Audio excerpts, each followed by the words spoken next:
The flickering street lamp cast long shadows across the manicured lawn of Mayor Holloway's mansion. I crouched behind a meticulously trimmed hedge, my heart pounding so loudly I was sure it would give us away.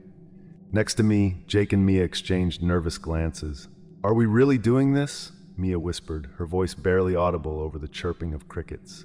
Jake nodded, his eyes glinting with a mixture of excitement and fear. "We have to know the truth. You've heard the rumors." I had heard them, of course. Everyone in Millbrook had. Whispers of dark secrets hidden beneath the mayor's pristine public image. Tales of missing persons and mysterious deliveries in the dead of night. But it was the story of the basement that had finally driven us to this moment of madness. Old Mrs. Pendleton, who worked as a housekeeper for the mayor, had started it all. She'd quit her job abruptly, refusing to say why. But after a few too many glasses of sherry at her nephew's wedding, she'd let slip a chilling detail. Something about jars in the basement, filled with things that should never be bottled. The story had spread like wildfire, growing more elaborate with each retelling. Some said the jars contained evidence of the mayor's crimes. Others swore they held dark magic, the source of his inexplicable hold over the town. I didn't know what to believe, but as an aspiring journalist, I couldn't resist the lure of uncovering the truth.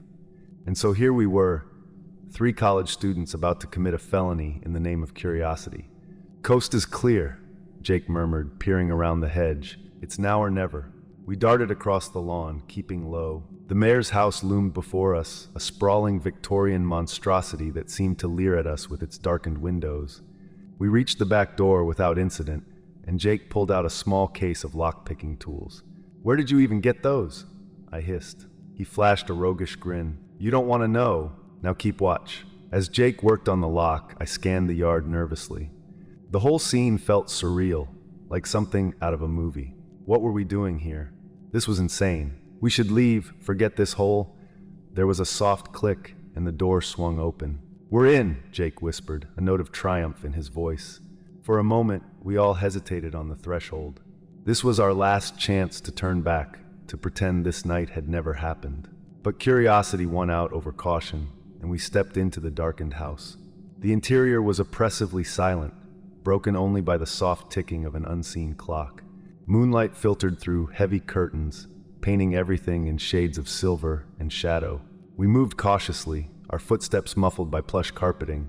"The basement," Mia reminded us, her voice barely a breath. "We need to find the stairs." We explored the ground floor, tense and hyper-aware of every creak and rustle. The house seemed to watch us, disapproving of our intrusion. Finally, in a room that appeared to be a study, we found a door that looked promising.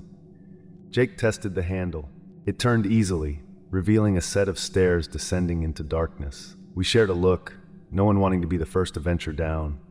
Finally, I took a deep breath and stepped onto the first stair. The old wood groaned beneath my weight, and I winced at the sound. Slowly, we made our way into the basement, the beam of Jake's flashlight our only guide. The air grew cooler, carrying a musty scent tinged with something I couldn't quite identify. Something chemical, almost medicinal. At the bottom of the stairs, we found ourselves in a large open space. Boxes and old furniture created a maze of shadows, but it was the door on the far wall that drew our attention. Unlike the rest of the basement, it looked new, secure, and it was locked.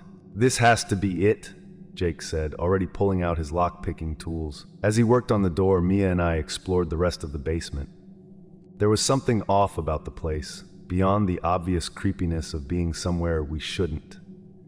The dimensions felt wrong somehow, as if the space was larger than it should be. "Guys," Mia called softly, "look at this." She was standing by a stack of boxes, holding up an old newspaper. The headline leaped out at me, "Mayor Holloway wins unprecedented 5th term." So I asked, "Everyone knows he's been in office forever." Mia shook her head. "Look at the date." I peered closer and felt a chill run down my spine. The paper was dated 1987. "That's impossible," I said. "Holloway can't be more than 50. He would have been a kid in 87. Before we could ponder this further, there was a soft click from across the room. Jake had gotten the door open. We gathered around the entrance, peering into the darkness beyond. The medicinal smell was stronger here, mixed with a coppery tang that made my stomach turn. Jake's flashlight beam cut through the gloom, revealing rows of shelves lining the walls. And on those shelves, "Oh my God," Mia gasped, "jars, dozens of them, each filled with a pale liquid and containing something that, in the first moment of shock, my brain refused to process. But as we moved further into the room, the horrible truth became undeniable. Human organs, hearts, lungs, livers, things I couldn't even identify, all floating in their glass prisons, perfectly preserved. I felt the world tilt around me. This couldn't be real. It had to be some kind of sick joke or hallucination. But the jars were there, solid and undeniable in the beam of Jake's flashlight. "We need to get out of here," I managed to choke out. "Now." We turned to flee, but froze as a sound cut through the silence, the basement door slamming shut. Then footsteps. Someone was coming down the stairs. Panic exploded in my chest. I looked around wildly for somewhere to hide, but the room was nothing but shelves and jars. We were trapped. The footsteps grew closer. A shadow appeared in the doorway. "Well, well," said a familiar voice. "What do we have here?" Mayor Holloway stepped into the room, impeccably dressed despite the late hour. He looked exactly as he did in his campaign posters, distinguished, grandfatherly, with kind eyes and a warm smile. A smile that now sent chills down my spine. "Sir, we can explain," Jake began, but the mayor cut him off with a wave. "No need, young man. I think it's quite clear what's happening here." He chuckled, the sound incongruously warm in the macabre setting. "Curiosity is a powerful force, isn't it? I remember what that was like." He moved further into the room, and we instinctively backed away. I felt the cold glass of a jar press against my back and had to stifle a scream. "You wanted to know my secret," the mayor continued. "Well, here it is. What do you think? Impressive, isn't it?" None of us could speak. The disconnect between his jovial tone and the horrors surrounding us was too much to process. The mayor's smile widened, revealing teeth that suddenly seemed too sharp, too numerous. "Oh, don't look so frightened. You should be honored. Not many get to see this, to be part of it." "Part of what?" I heard myself ask, my voice sounding distant and strange. Mayor Holloway's eyes gleamed in the dim light. "The future, my dear, the next stage of human evolution. Did you really think this town's prosperity was just good governance?" He gestured at the jars around us. "Each of these is a step towards perfection, towards immortality. And now, thanks to your curiosity, we have 3 new volunteers for the cause." As the meaning of his words sank in, I felt a scream building in my throat. But before it could escape, the world around me began to blur and shift. The jars seemed to move, their contents pulsing and writhing. The walls breathed, expanding and contracting like a giant lung. I blinked, trying to clear my vision, but the distortions only intensified. The mayor's face stretched and warped, his features melting and reforming in impossible ways. I heard Mia and Jake crying out, their voices echoing as if from a great distance. Then, abruptly, everything snapped back into focus. But something was wrong. The room was different, larger, filled with strange machinery. And the jars, I turned slowly, my body feeling oddly disconnected. The shelf behind me now held only 3 jars. In one, I saw a human heart, beating slowly in its liquid prison.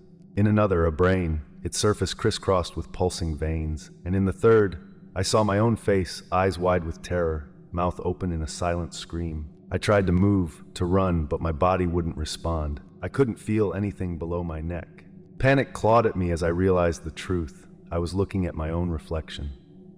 I was in the jar. Fascinating, isn't it? The mayor's voice came from everywhere and nowhere. The mind is such a resilient thing. Even separated from the body, it clings to its old perceptions. Don't worry, the disorientation will pass. You'll get used to your new existence soon enough. I wanted to scream, to deny the impossible reality before me. But I had no lungs, no vocal cords. I could only watch in mute horror as Mayor Holloway leaned in close to my jar, his distorted reflection overlapping with my own. "Welcome to eternity, my dear," he said, his smile now impossibly wide. "I have a feeling you're going to be a wonderful addition to our little family." As darkness began to creep in at the edges of my vision, I had one last terrible thought. The rumors had been wrong. What the mayor kept in his basement wasn't just terrible. It was beyond imagination. I float in a liminal space between consciousness and oblivion, my thoughts drifting like smoke. Time has lost all meaning. Has it been days, years, centuries? I have no way to know. Sometimes I catch glimpses of the world outside my glass prison. Blurred shapes move about, voices murmur just beyond the edge of comprehension. Occasionally I see the mayor, if that's really what he is, peering in at me, his face a shifting mask of features that never quite settle into a recognizable form.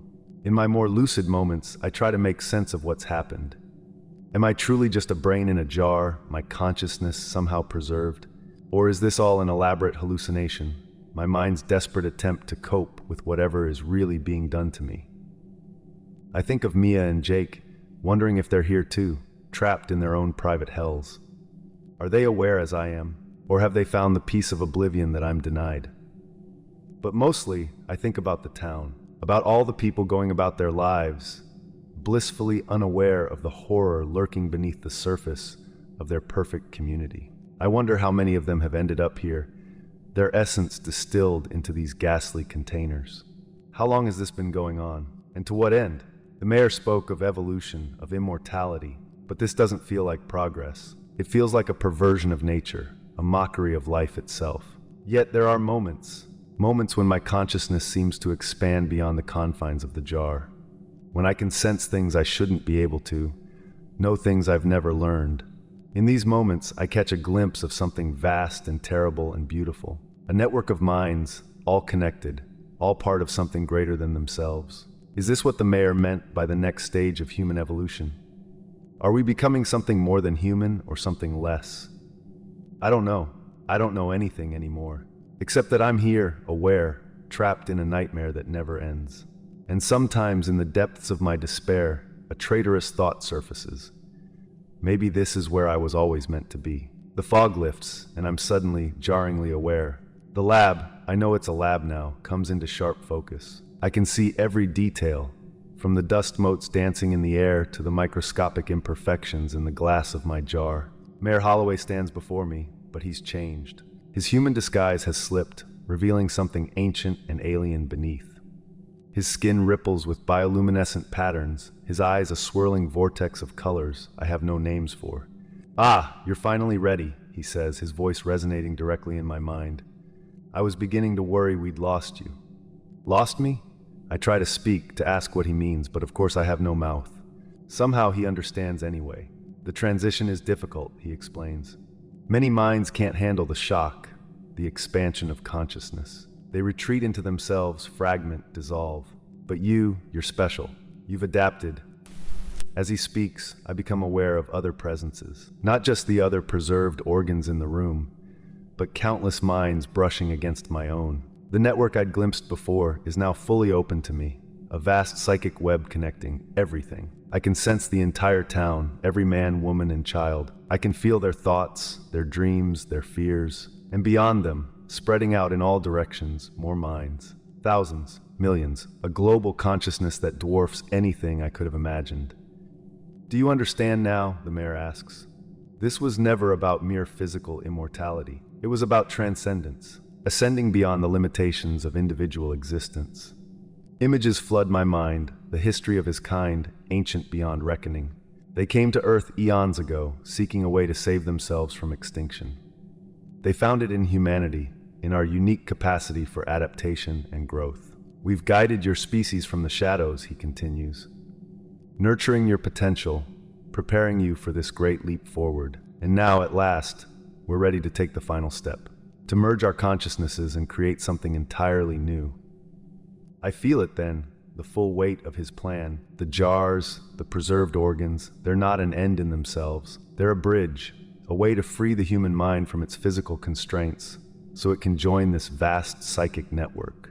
And Millbrook is just the beginning. The mayor, the being that wears the mayor's face, plans to expand this process across the globe, to elevate all of humanity, willing or not. Part of me recoils in horror at the idea. It's a violation of everything we are, an extinction of individuality in all but name. But another part, the part that's tasted this expanded consciousness, that's felt the indescribable connection to every living thing, that part yearns for it. "The choice is yours," the mayor says, though I sense it's not really a choice at all. "Embrace this new existence fully. Become a shepherd to help guide the rest of humanity to ascension." or cling to your old self and eventually fade away, your energy absorbed by those strong enough to endure. I'm torn, caught between my human revulsion and this new, alien perspective that's rapidly overtaking me. I think of my old life, my dreams, my identity. Can I really give all that up? But then I feel it, the irresistible pull of the collective, the promise of knowledge beyond imagining, of an existence unfettered by physical constraints. I see the potential future of humanity, transformed into something godlike in its scope and power. And I realize, with a mixture of despair and exhilaration, that I've already made my choice. I made it the moment I stepped into this basement, driven by a curiosity that was always leading me here. As my consciousness expands, merging with the vast network of minds, I have one last fleeting human thought: I'm sorry. And I hope that someday you'll understand why we did this. Then, like a drop of water returning to the ocean, I let go of my old self and dissolve into the infinite.